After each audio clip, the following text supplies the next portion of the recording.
بعض لوگ 2 گھنٹے سے آگے بیٹھے ہوتے ہیں، مجھے یاد ہی نہیں ہوتا کہ یہ بیٹھے ہوئے تھے. آ کے کئی بار میرے ساتھ ایسے واقعات ہوئے ہیں، اتنے ہوئے ہیں کہ بہت زیادہ ہوئے ہیں. اب یہ سناتا ہوں، یہ تھوڑا سا درس ہو جائے نا. ایک صاحب کو میں نے بلایا عصر میں،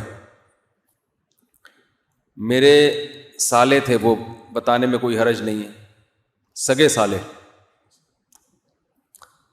وہ آئے عصر میں، عصر سے پہلے ملاقات ہوئی. میں نے کہا نماز کے بعد انشاءاللہ آپ سے ملتا ہوں. میں نماز کے بعد میں بے خیالی میں گھر میں چلا گیا، مجھے یاد ہی نہیں کہ وہ بیٹھے ہوئے ہیں باہر. تو فون میرا بند ہوتا ہے. مغرب کی نماز پڑھنے آیا، مجھے یاد آیا او بھائی میں نے ان کو بلایا تھا ملاقات کے لیے. ملاقات کے لیے کوئی پیسے دینے تھے یا کوئی کام تھا واللہ عالم.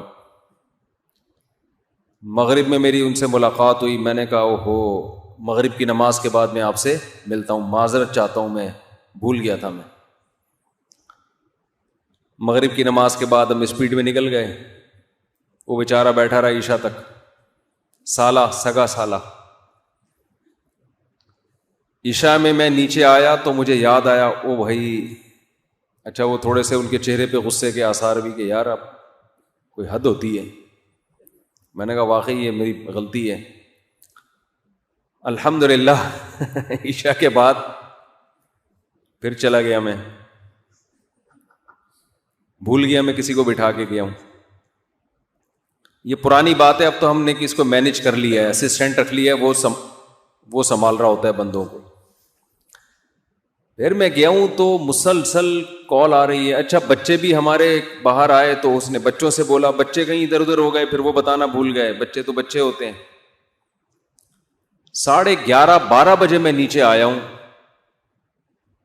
مجھے یاد آیا کہ بندہ بیٹھا ہوا تھا. میں نیچے آیا تو وہ نہیں تھے. میں نے میسج پڑھے ہیں تو ماشاءاللہ صلواتوں کی یہ پوری داستان. تو ایسا ہوتا ہے بڑے شہروں میں. لوگ نہیں سمجھتے اس چیز کو کہ ایسا بھی ہو سکتا ہے. جب آدمی مصروف ہوتا ہے تو ایسا ہوتا ہے، سمجھ رہے؟ تو یہ نارمل ہے. کوئی